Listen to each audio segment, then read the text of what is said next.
চলে এসেছি নবদ্বীপ। তো এখন আমরা যাচ্ছি ঘাটের দিকে। তো ঘাটের দিকে যাচ্ছি সবাই ধীরে ধীরে। দেখো মানে এত সকালে ভোরবেলা আমরা পৌঁছে গেছি, মানে ভোরবেলার দিকে এত ভিড়। তো ঘাটে গিয়ে আমরা আগে টিকিটটা কেটে নিলাম।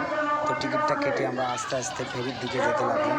তো দেখো একটা ফেরি যাচ্ছে, মানে ভিড় আছে কিন্তু এবারটা এই বছরটাই মানে গঙ্গায় এত জল তার কারণে ফেরি একটু বেশি দিয়েছে। যেখানে দুটো ফেরি থাকার কথা সেখানে চারটে দিয়েছে, এরকম দিয়েছে।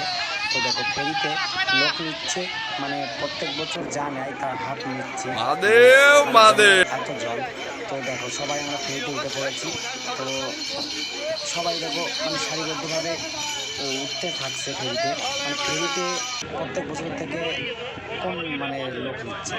আর এদিকে তো বদলা পাচ্ছে, মানে সাথে থাকছে যে মানে এত জল গঙ্গায় যে কেউ যদি পড়ে যায় তো সাথে সাথে ফোর্স রেডি রয়েছে। মানে এত সুযোগ সুবিধা এবার করেছে, মানে সত্যি ধারণার বাইরে। মানে প্রত্যেক বছরের থেকে মানে এবছরের সুযোগ সুবিধাটা একটু মানে অন্যরকম। মানে পুলিশ বলো, তারপরে তোমার এদিকে মানে ফেরি পার হচ্ছে, ফেরিতে 5 জন করে তোমার মানে সেফটি লোক দিচ্ছে কেউ যদি পড়ে যাও। মানে সব দিক থেকেই মানে ব্যবস্থাটা ভালো করেছে। তো দেখো সবাই চলছে ঘাটের দিকে, মানে পার হয়ে গেছে। ফেরি পার হয়ে এবার গঙ্গার ঘাটে পৌঁছাচ্ছে, মানে জল ধরার জন্য সবাই ধীরে ধীরে পৌঁছাচ্ছে।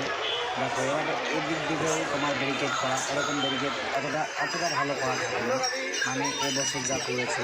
তো সবাই যার যার মতো বোতল কিনে গঙ্গা জল ভরার জন্য ঘুরতে, তো গঙ্গা জল ভরতে যাচ্ছি।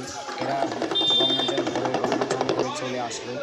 তো আমরা এখন যাচ্ছি, তো চলে এসেছি সেই গঙ্গার ঘাটে। তো দেখো এবার ঘাটের ব্যবস্থাটা দেখো, প্রত্যেক বছর মানে আমি দেখিনি কোনো বছর, আমি তো যাচ্ছি আজ 4-5 বছর ধরে জল ঢালতে, কোনো বছর আমি দেখিনি যে এরকমভাবে ঘাটে দেখো জল ভরে রাখার জন্য বাঁশ দিয়ে সুন্দর ব্যবস্থা করে দিয়েছে বাঁধ রাখার জন্য, এরকম করে না। তো দেখো তারপরে দেখো ওদিকে মানে গঙ্গায় অনেক জল, তার কারণে দেখো গলার জল অব্দি যেতে পারবে না, বাঁশ দিয়ে ব্যারিকেড করা। আবার তোমার মানে জলের তল দিয়ে তোমার হচ্ছে নেট দেওয়া আছে যাতে কেউ ভেসেও যেতে পারবে না, এমনভাবে সুযোগ সুবিধা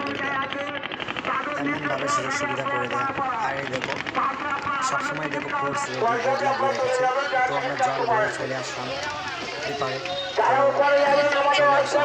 এই দেখো তো জল ভরে আসার পরে দেখি আমরা যাওয়ার সময় তো একটু কম ভিড় ছিল, তো আসার সময় দেখি বাবা মানে আমি ভাবতেই পারিনি যে এত বড় লম্বা লাইন হবে। মানে আধা ঘন্টার মধ্যে অফারে গিয়েছি জল ভরে গঙ্গা চান করে চলে এসেছি। আধা ঘন্টার মধ্যে দেখো লম্বা লাইন, মানে লাইনের মাথা খুঁজে পাচ্ছি না, এরকম ভিড় হয়েছে।